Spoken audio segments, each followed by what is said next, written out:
kind of person. He believes he knows the kind of person that Negan is purely from that wanted sign. And I thought about that. And the more thought I put into that, the reason why Luther has been so dismissive, he's known the whole time. Yeah. Because I was like, well, when would he have found that? Oh, that's right. When he searched their bags. Yep. Oh, yeah. Oh, yeah. He's known this whole time who Negan is. Yeah. He's kept it to himself. But now that their plans put his people at risk, he's going to confront Negan. Yeah. Yeah. On it. And it's right. It's interesting, too, because you can kind of say, like, well, Negan killed Luther. But he really didn't. Yes, they came to blows at the end. I think he just put him out of his misery. He was suffering. He'd accidentally fallen on this spike, and just put him out of his misery rather than him turn into a walker and be stuck there and potentially kill someone else within the group. He didn't put him down. He put him down in the end. He did the double tap. It's like a mercy killing. But he didn't knock him over. No, but if Luther had just got out of the way, like Negan was like, this is only going to go one way, just go. And then like he feels like he's got no choice to defend himself, obviously, and he will do that ruthlessly as needed, and then I think putting his hands over his face to like kill him, then that's Negan, you could see the darkness just like cross across his face. And then as he stands up, he looks at his hands. So like he says the line early, he's like, when he killed those 5 guys, he's like, I didn't even want to do it. I didn't want it, but I think in the moment he keeps having these moments where he's faced with these things and he will defend himself with violence as necessary, because that's who he is. And he can't get away from that. He cannot get away from who he is, Cole, and I think that's what a lot of people still have trouble with. He's still doing this shit, Yeah. Yeah, I feel like Luther's death, while unfortunate, because I actually did like Luther as a character and wished we did get more of him. But I feel like Luther's death was just kind of happenstance out of necessity. It was basically too alpha, the pair of them. Like, there's no way that. I mean, he didn't want to do it. He didn't want to do it, and he gave him the option to leave. But then, he will defend himself as with violence, won't he? I mean, that's what you got to do.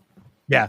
I think it came down to self-defense, but on both of their parts. Yeah. I mean, you can totally understand where Luther is coming from. He's doing this to protect what few people there are left of his people. Mm-hmm. He sees Negan as a threat, and rather than kind of bring it up to Amaya or Tommaso, who he is, he takes it upon himself. And in the end, it's unfortunate that it gets him killed. But, at the same time, you're right. Negan was defending himself. It was either Luther or Negan at that point. One of them was going to go, and Negan's a main character. Yeah, we're not going to get rid of. The end. Yeah. Exactly. I mean, how shocking would that have been if, like, by episode 3 they kill off Negan? It's like, all right, don't know where they're going at this point. Viewership goes up massively by episode 4 because Negan's no longer in the series. Oh, poor Negan. So, but yeah, I mean, it was rather unfortunate. Again, you can see where both of those guys were coming from, and again, it's not like Negan threw the lethal blow. He caught him. He caught him with a weapon that he saw within the cheese grater. Scratches across his face. Luther, I know. It's cringe just thinking about it.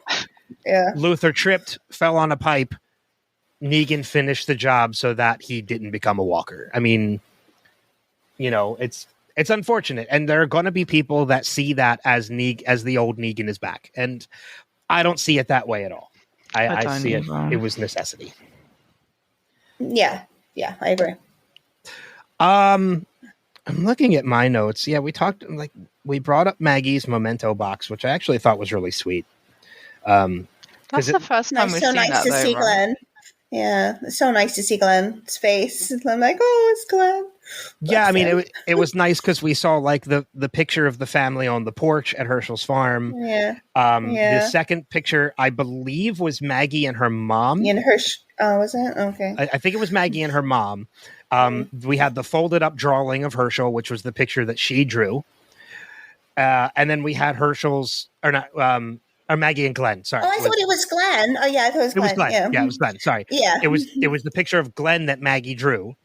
And then we had Herschel's pocket watch.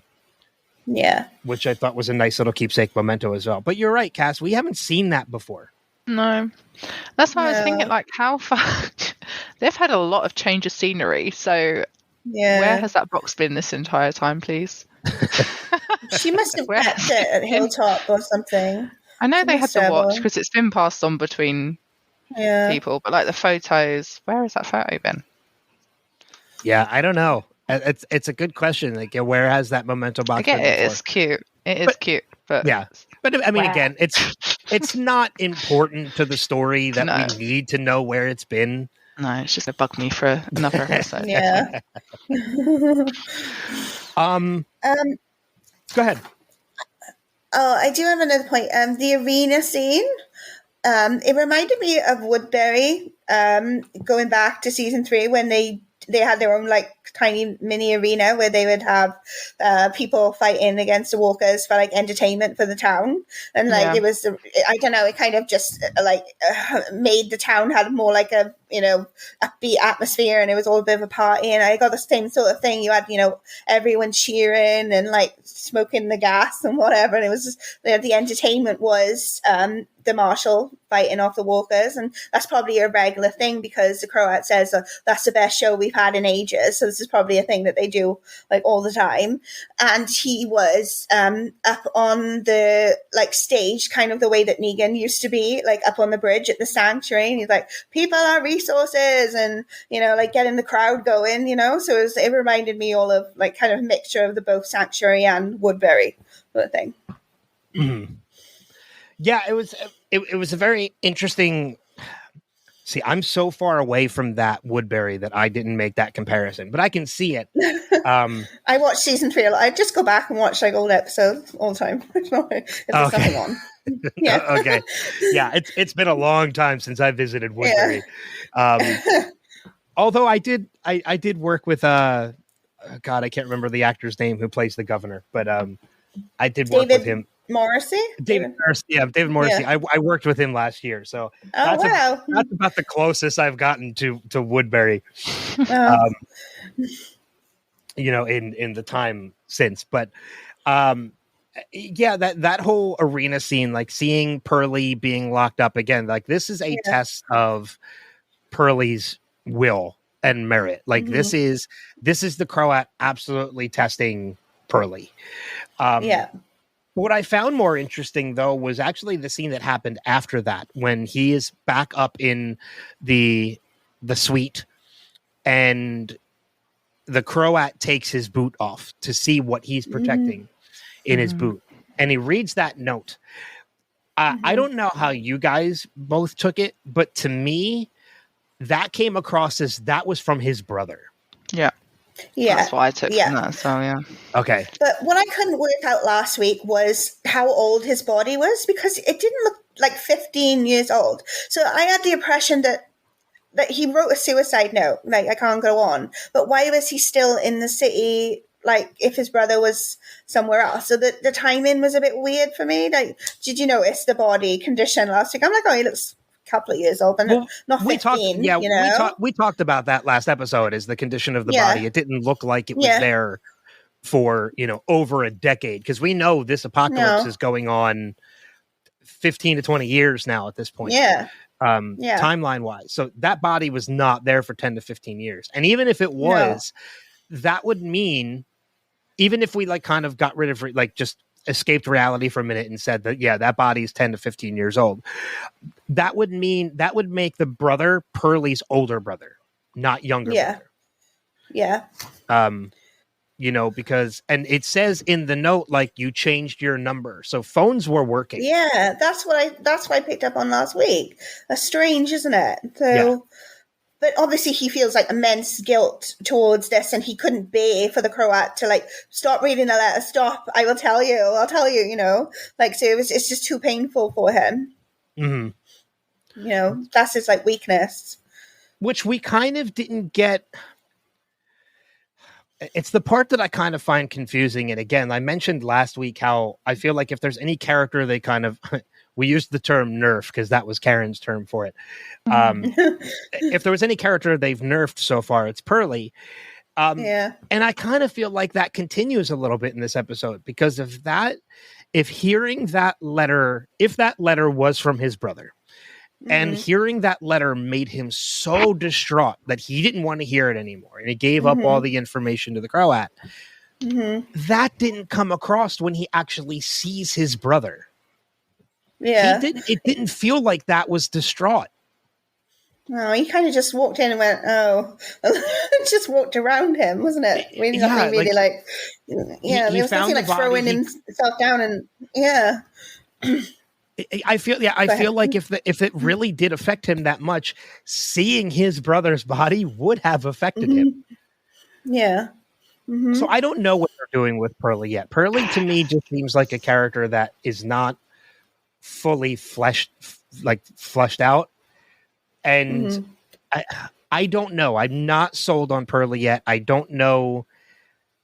Well, whose side is he on now? Is he on the Croat side, or because he's still looking for Negan, but is he really going to take the side of a psychopath, or is he going to try and escape? So, like, what is he going to do? So, it's a dino dealer. Well, not only that, like I could. If the question that I had was whose side is he on, I would be okay with that because that adds story drama. When it comes to Pearlie right now, I feel like he's a character you could completely take out and it wouldn't affect this story. Yeah. I feel like he's almost kind of a filler character. It's relevant in the beginning. I don't think he's going to make it. Yeah, I mean, he's like you said, he's relevant in the beginning. He is, he adds to the drama of why Negan is on the run. But when it comes to Manhattan, I don't find a need for him. No technical jurisdiction. Unless it will become clear. Yeah. Hopefully. I mean, there's still 3 more episodes. We're halfway through, so there's still 3 more. Maybe we might find out more about Pearlie. But yeah, I'm just not. I don't know. I'm just not crazy about that character yet at this moment. I was on his side though when he was fighting the walkers and stuff. I was like, yeah, do this quick, get up. I was like on his side. I didn't want to see him die, and then I didn't want to see the Croat throw him off the the top of the arena or anything. But if it did happen, I'd be like, I suppose you have 3 more episodes to find out what's going on, like you said. I think it's going to come down to somehow by the end, Negan is going to be the one that rescues him and, and gets him off the hook and gets him out of that city so that he can return to his family. And it's, if that's the case, great. But, it adds more humanity to Negan's character and gets him closer to redemption. But I don't know. We'll see. We'll see how it goes. Yeah. I think, we talked a little bit about Negan and Ginny and that little bit of backstory, seeing them in the woods. We talked a little bit about that. The only other note that I have on my end is, and it's not even anything really worth discussing because we've kind of talked about it a little bit already, is how, the Croat is Negan 2.0 basically, in that everything he's created at Madison Square Garden, he even calls it. Yeah, he even calls it. He calls it Sanctuary. He's made his own sanctuary now at this point. He is Negan 2.0. Yeah, and he's saying, people are a resource. He's literally quoting Negan. So it'll be interesting to see, like, how he responds to Negan, like, when they come face to face. Like, what will he want? Will he want to kill Negan? Like, who knows what he's going to want from him, Does he have revenge does he want to take revenge because Negan blew off his ear and banished him? we'll see. Well, yeah, because we didn't get to see much of a reaction. Like, he reacted when he heard Negan's name. Yeah. But you couldn't tell what kind of reaction it was. No, he kind of just blinked, like, oh, yeah. Yeah. So we'll see. I hope Negan kills him. That's what I would like. So we'll find out. I hope he doesn't. Yeah. You hope he doesn't? Mm-hmm. You hope they become buddies again? Yeah. I'd like New York to be taken over by Tommaso. And then they can have babies in the free city. So that would be nice. I did have one quick point on the Sure. Maya. She says about that they were just kids when it all happened. Mm-hmm. So I was trying to work out how old they are, because they were saying, I think she said like they were just kids when it happened. They went to go get out of the city, and then that's when the army come along, waiting for the army. They blew the bridge up, blew the tunnels up. Mm-hmm. So I was trying to work out how old they were, because I was thinking they look like mid-20s, obviously, because they're just the actors, but they look like mid-20s, late 30s. And then I was sitting there watching Maggie and Negan, I was thinking, these guys ain't aged much at all. At all. No, I mean... They must have been like teenagers, I'd say. Yeah. That's I would put them at maybe like 11, 12 years old when everything happened. But you're right. We talked about that last week, that when we saw that scene with Maggie and Herschel, we're like, Maggie does not look old enough to be Herschel's mother. She's just so pretty. She has aged gracefully. Yeah, she's lovely. I love Ron Cohan. And I also love how much they're swearing in this series. I love that they're saying dickhead a lot. Negan is saying it a lot, and I love it. Yeah, what was the line that Amaya said? Should we sit here twiddling our dicks? Yes, twiddling our dicks, she said. Yeah. Yeah, it's I'm loving the dialogue that's been said. I loved that we got the F-bomb pretty much right from the first episode. Because I love that it was Negan as well. I was like, it had to be Negan. I mean, yes. Because like it's with a series like this, I think they get away with one in the 6 episodes, and they got it out of the way in the first episode, and it was perfect. See, I didn't know that was a thing. I didn't know that they could only do it like once per season or whatever, because obviously over here you get it used quite a lot. Yeah. If you're watching like Top Boy, they're like swearing left, right, and center. Oh yeah, over there you get it. It's in the titles of shows. Yeah, you have to go to the shop and you see someone just like throwing it out casually when they're like looking at how much a Freddo is or something like that. Yeah. Over here they only use it. You're only allowed to use it a certain amount of times, and it's all dependent on the time that the show airs. Oh, okay. Yeah. So after a certain time of the evening, you are allotted.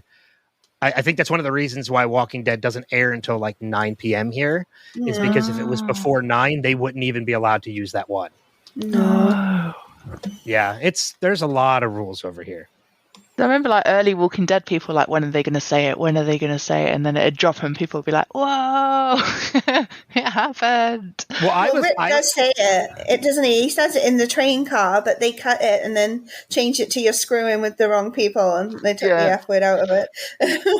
Well, I mean, like there's something about using the F word. There's something about using fuck at the right time to kind of add intrigue but shock value at the same time. Like, I don't know if either of you and the spoiler for anybody out there who hasn't seen it yet, I don't know if you've seen Guardians of the Galaxy Volume 3 at all. No. There is an F-bomb.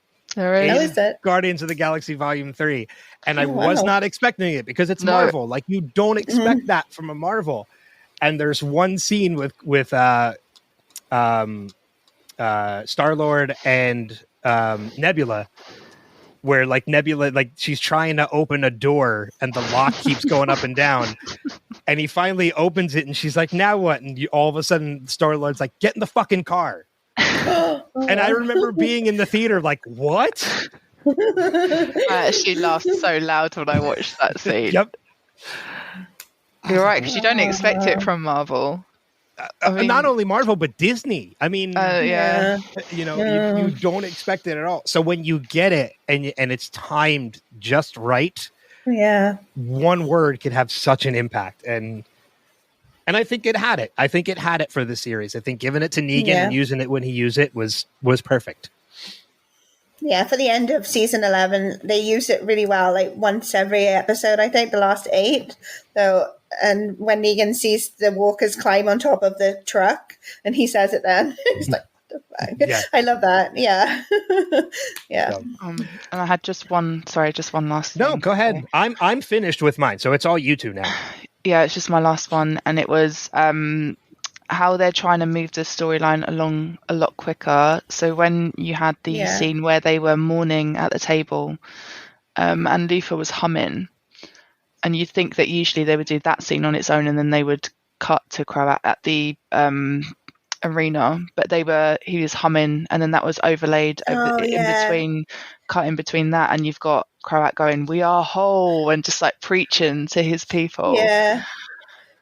But that was quite. Yeah, it was like the contrast between two different groups, and you got one that's kind of more religious, and they're praying and offering up tokens, and then you got the other one that's like craze and on methane. Yeah, and the music was really the humming. Yeah, the humming was really nice. It was like something like that. It was, but it was really nice. And, I don't know. I've never seen that. No, but and Negan's face is like, what's going on here?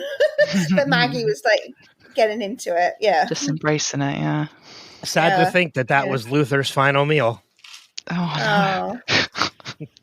Didn't think about that until now, did you? Didn't want any cheese of it.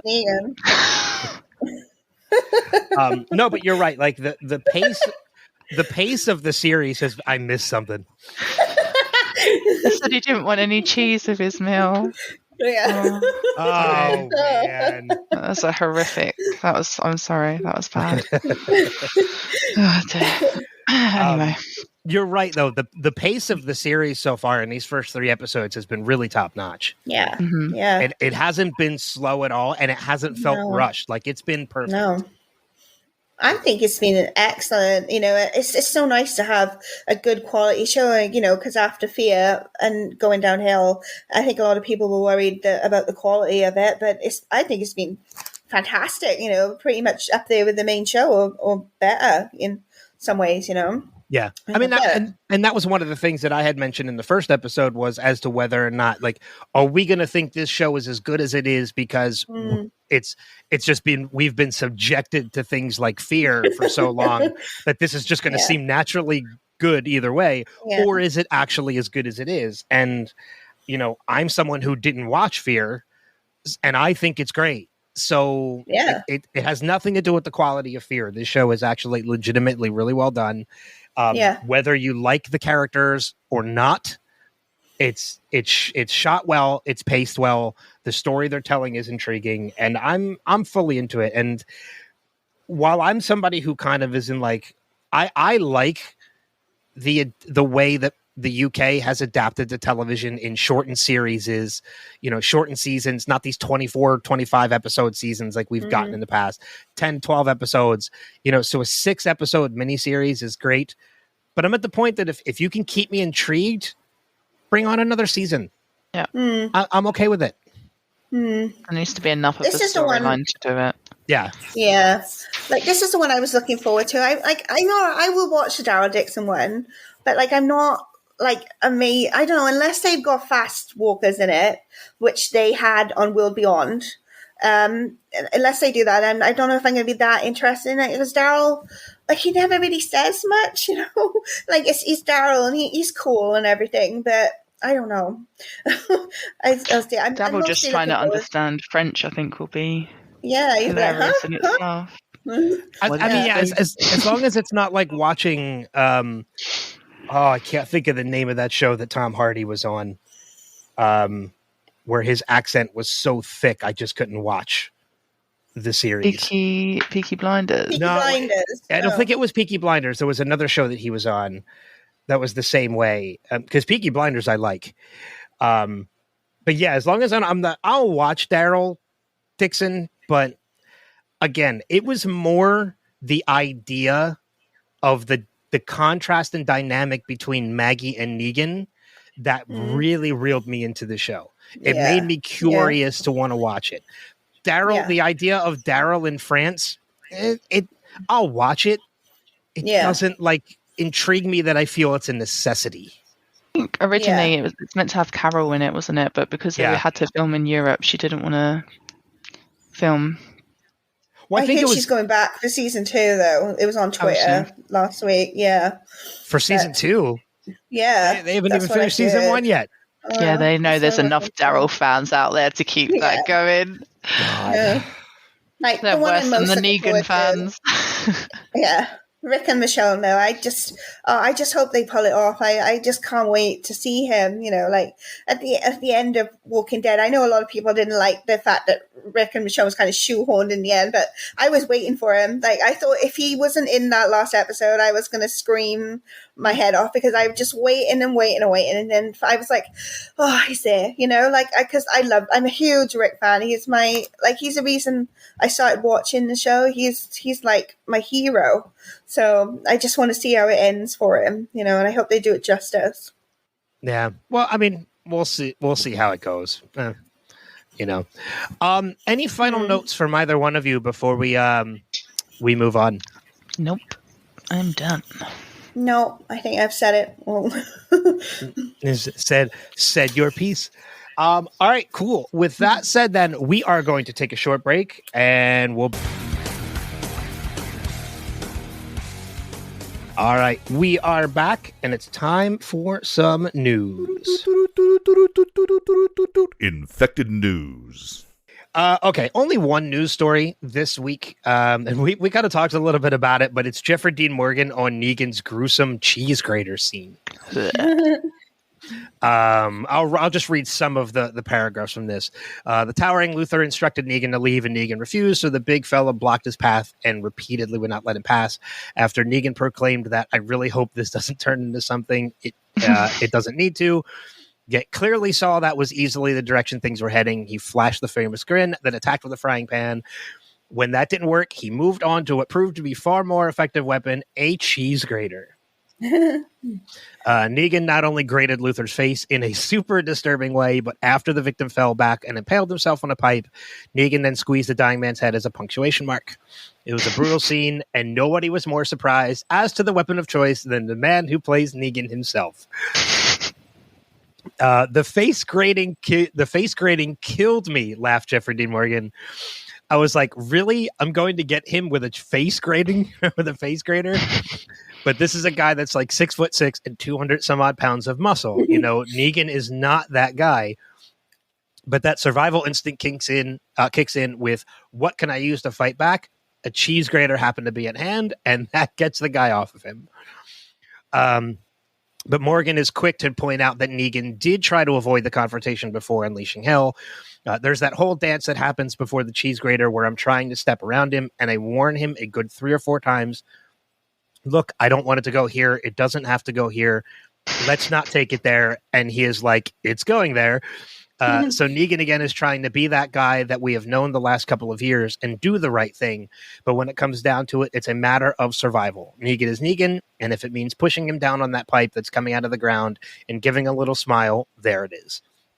So it's interesting to hear Jeffrey Dean Morgan's take on the scene as well, that he kind of sees it the same way that we kind of did, in that it's just survival for him. He's not doing this intentionally. It was either him or Luthor, and that it just happened to be Luthor. Yeah. And it just happened to be with a cheese grater. It's fun hearing Groans just mentioning cheese grater. Yeah. I feel like that sight in The Simpsons, Sideshow Bob, when he steps on the rake and he goes, yeah. I feel like I need to I need to get on social media and take a picture of a cheese grater and post it and just be like, if you know, you know. If you know, you know, yeah. But yeah, that's really all there was for the news at the moment. So let's do some feedback with some listeners' moan, groans, and grunts. All right, just a couple things of feedback this week. Let's start it with Gemma. Why don't you kick us off? Okay, I'm going to read Jason Kabasi. This show is a character. Yeah, who's that guy? Never heard of him. I kind of guess what he's going to say as well. He's such a big Negan fan. Jason. Right? Okay. Huge. This show is a character study. What did we learn this week about Negan's character? That he abandoned his wife and child, sent them off by themselves, and lied and said he'd be right behind them, but then ghosted them in the fucking zombie apocalypse. Wow. Just when I thought I couldn't get any less respect for this guy. Oi. So, Jason is not a fan. No, just say how it is. No. Like, we talked about what I thought he did with that, and it's not like he ghosted them. I really feel like he's doing it for their benefit. But we all have different opinions, and that's fine. Yeah. Jason? Exactly. Yeah. But yours is wrong. Joking. Oh. Joking. Cassie. Sean says, howdy do, leaders of the merry band of Dead City tourists. Love how Negan and Maggie's dynamic is changing so quickly, and how much Negan is really turning around. Jenny, I think that's how you said Jenny, has some beach ball sized lady nuts for crossing that water in a cooler. How do you think The Walking Dead is faring in the Cityscape competition with The Last of Us? Oh, The Last of Us. Lastly, did anyone else expect Easy Street? I have forgotten about that song. Why would you do that to me? Oh no. Sorry. Did anyone else expect Easy Street to start playing when the record player turned on? Love the coverage so far. Can't wait for more. That would have been so funny if the Easy Street come on. I would have been hysterical. That was in Sanctuary too, wasn't it? Yeah. It was. What if you found out? I'm going to dream about that song now. Oh no. You found out that Easy Street was actually the Croats album? Yeah. With his face on it. And he brought it with him when he left. Karen Shee. So Negan had to be a monster and put on a show with Rick's people and with the Barazzi, but couldn't do that to scare off the thugs who assaulted Annie. Oh, that's a good point. He wasn't there, though, was he? Oh, that's right. He wasn't there. Yeah. Yep. Good correction. See, his monstrosity is simply a way to justify his actions, as it's not a sustainable solution. I love what actress Medina Singhorn brought to the Annie character. She grounded her and made her feel real. So I hate that she was just a device for the audience to sympathize with Negan at the end of season 11. I liked this episode, but I feel like we need to move the plot along a little faster. So Karen's not up with the pacing. I did like the scenes with the Croat. I forget. I can't pronounce his name. Zyko? I think it's like Zyko Vanek. Yeah. Brings a lot to this role. And yay, we see Herschel Sr. and Glenn's watch again. Although I think it's Herschel's watch. It was originally Herschel's pocket watch. Mm-hmm.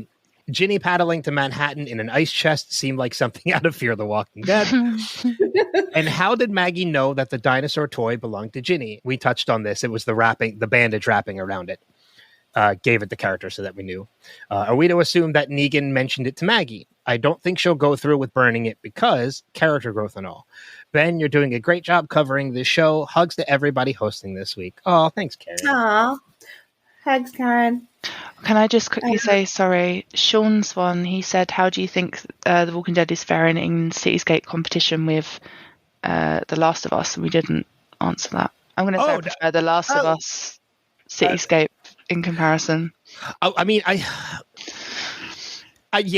as far as like The Last of Us, don't get me wrong. I love New York City and I love seeing it as a character in this series, but I think you're right. I think I agree with you. I think the characterization of the cityscape for Boston in The Last of Us or whatever other cities they went to, I think played off a little better than it has been because they incorporated more of the environment. Yeah. He throws the budget itself, though, doesn't it? They have the budget to throw at The Last of Us, and I think AMC is giving a lot of money to this one. But yeah, I agree with you, Ben. Yeah, I think it's definitely a little bit. I think there's a little bit more environment as a character in The Last of Us than there is in this. But again, that's not to say I'm not enjoying what they're doing with New York City in the show. Mm-hmm. I just think The Last of Us did it better. So far, we'll see. Mm-hmm. Danielle Dement Juice. I like this show, I think. I want to like it. I'm trying to like it. Maggie is closer to the Maggie I love than the Maggie we ended up with on The Walking Dead. So I like that. More emotionally available, less vindictive. Negan is Negan, so that's fine. I have no investment whatsoever in Ginny. They need to make the kid interesting really quickly. And floating across the bay in a cooler, not buying it. Yeah, I don't think any of us did. Nope. Maggie is definitely being a shit by burning maybe the dinosaur toy. I suppose before she actually burns it, Ginny will pop out and stop her. But even thinking about it is crappy. Just doesn't want Negan to know Ginny is in Manhattan because it will pull him away from her cause. Essentially sacrificing a child for her child. I really hope she decides not to burn it and tells Negan, because I want to keep liking her.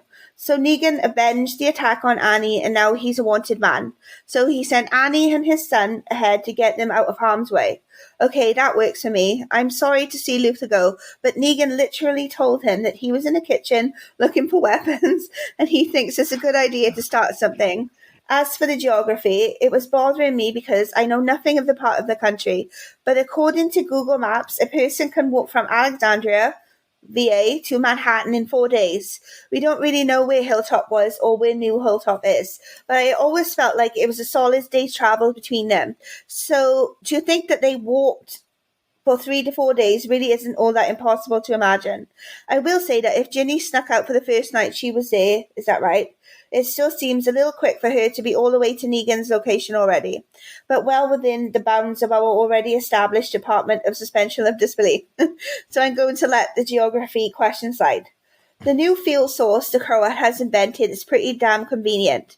I don't know enough about the science to say what it makes, if it makes sense, but this is a zombie show after all. And lastly, where are the variant walkers? There just seems to be starting to be around semi-regularly at the end of The Walking Dead, and now they're just gone, and no one seems to be worried about them. Not liking that. Sorry, that was so long. Love you guys. Oh, thanks, Daniel. A couple things in there. I mean, as for the geography, I get the whole being able to walk from Alexandria, Virginia to Manhattan in 3 to 4 days. That's in a perfect world. Mm. That's not avoiding zombies, avoiding outlying villages, outlying other human beings, Animals, dinosaurs, down trees and other environmental obstacles. It would take longer than 3 to 4 days to walk. Yeah. In this apocalyptic world. So I don't know. I'm still confused by the geography of it, but thankfully this episode, we really didn't have to think about it, which was nice.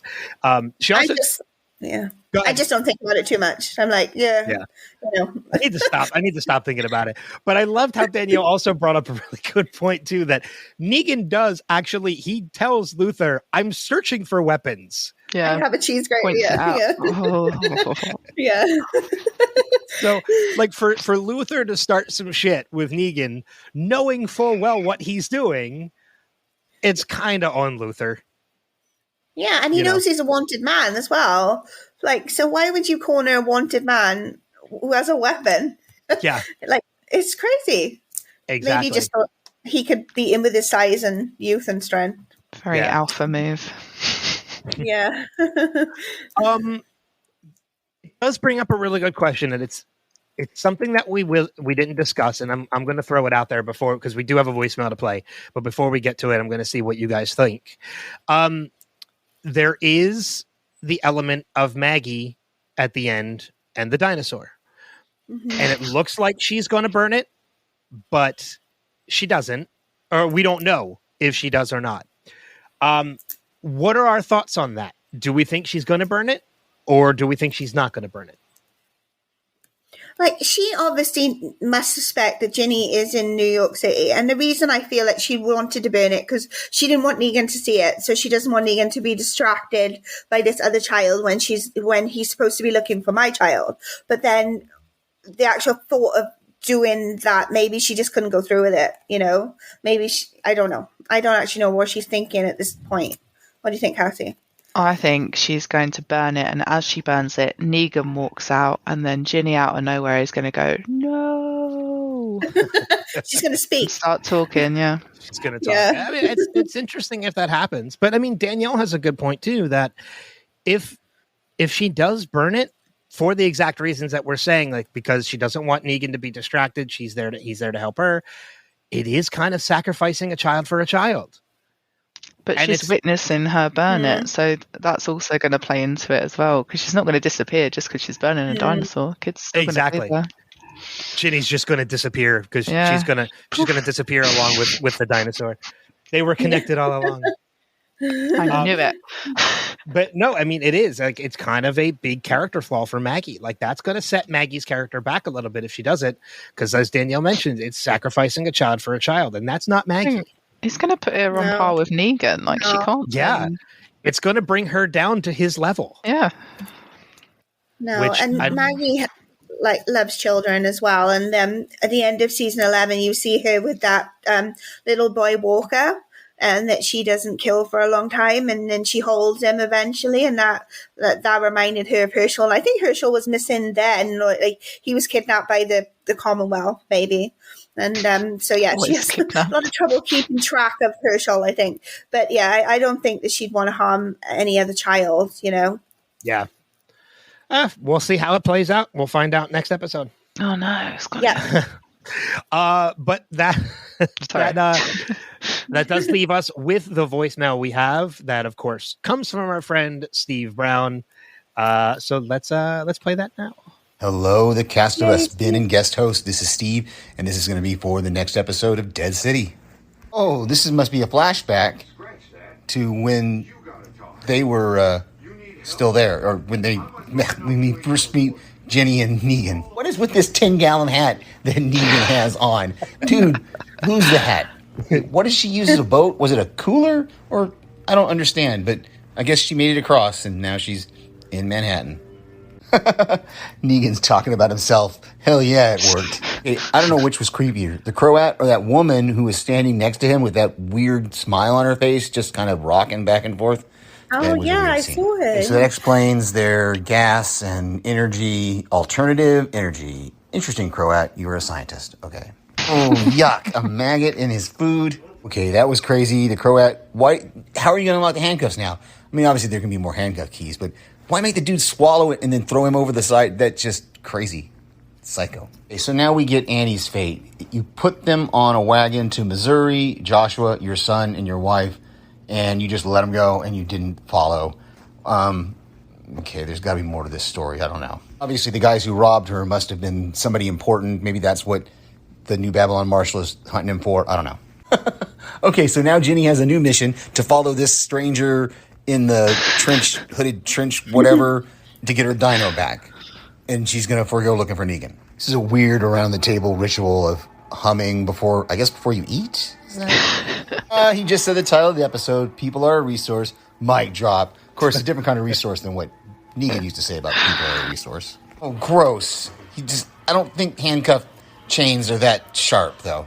Even more gross. Now I get it. He made him swallow the key, and now this guy's had to kill him, and he's going to get... Oh, okay, so the scrounger is the guy that Ginny's going to follow, and now... wow, kind of coincidental, but okay. Ooh, scraped him across the forehead with that thing. And killed him, apparently. Seriously, you didn't check the bag immediately when you took it off the guy? That whistle's a little bit different than his savior whistle, right? Negan just taught Jenny. Yeah. And that's the end. Maggie holding a match over the dino, and Jenny watching her, and Negan walking away from the big guy's dead body. Okay, talk to you next week. No. Yeah, different whistle. We didn't bring that up either, but yeah, that was or the person that was in the ropes. That took the dinosaur from the found the dinosaur. Yeah, it looked like, as Steve mentioned, looked kind of like a little bit of a scrounger. Yeah, as he said. I think he'd attacked them the previous night, maybe, and took their stuff. Whose stuff? Oh, the one that took the dinosaur. And you think we've seen them before? Oh no! I think he was a walker, and that Negan must have killed him or something. I don't know how he got to die. So. Oh, you're talking about the one in the beginning. Oh, are we talking about a different one? Sorry, I was talking about the one that picked up the dinosaur on the road in the city. In the city. Oh, the woman, the Disney woman. Okay, yeah. Okay, sorry. That's all right. But thank you, everybody who left feedback. And again, encourage you guys to do it. And even if it's for previous episodes that we've already talked about, because you didn't get to watch them until after we posted the episode, please feel free to leave us the feedback to do that.